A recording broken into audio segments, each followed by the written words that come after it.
4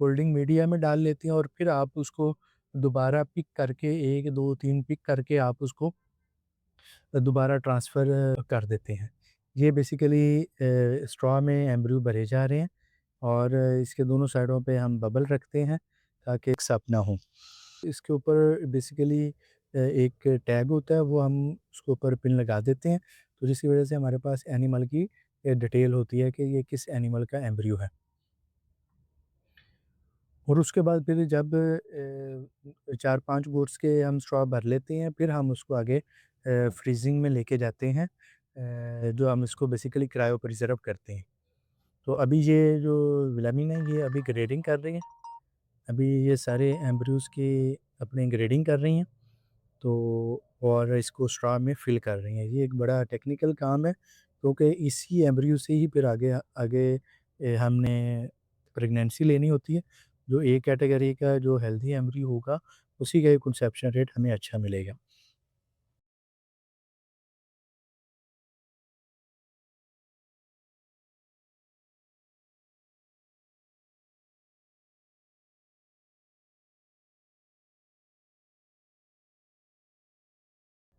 ये इस तरह बिल्कुल ये 1 ml की सिरिंज है, स्पेसिफ़िक सिरिंज होती है इनके लिए। तो उसी के आगे स्ट्रॉ लगा के उसको एम्ब्रियो माइक्रोस्कोप में देख के, ये जस्ट जो आपने वीडियो के स्टार्ट में कुछ गोल सर्कल्स देखे हैं, ये माइक्रोस्कोप में जस्ट इस तरह के सर्कल्स नज़र आते हैं। वो एक ए कैटेगरी एम्ब्रियो है। ये अब डॉक्टर फ्रांस ने स्ट्रॉज़ जो एम्ब्रियो के भर लिए हुए हैं, तो उनको ये हमारी जो क्रायो प्रिजर्वेशन मशीन है, उसके अंदर हम रख रहे हैं, ताकि ये हमारे उसमें क्रायो प्रिज़र्व हो जाएँ और फिर इनको हम एंड में लिक्विड नाइट्रोजन में स्टोर कर लेते हैं। और फिर उसको लिक्विड नाइट्रोजन में आप जितनी देर मर्ज़ी रखें, उसको आप जहाँ मर्ज़ी कैरी करके लेके जा सकते हैं और आप उसको स्टोर भी कर सकते हैं, जितने मर्ज़ी सालों के लिए भी आप उनको स्टोर कर सकते हैं। ये एक ओवरऑल एम्ब्रियो कलेक्शन का प्रोसीजर है, ताकि ये बेसिकली एक एजुकेशन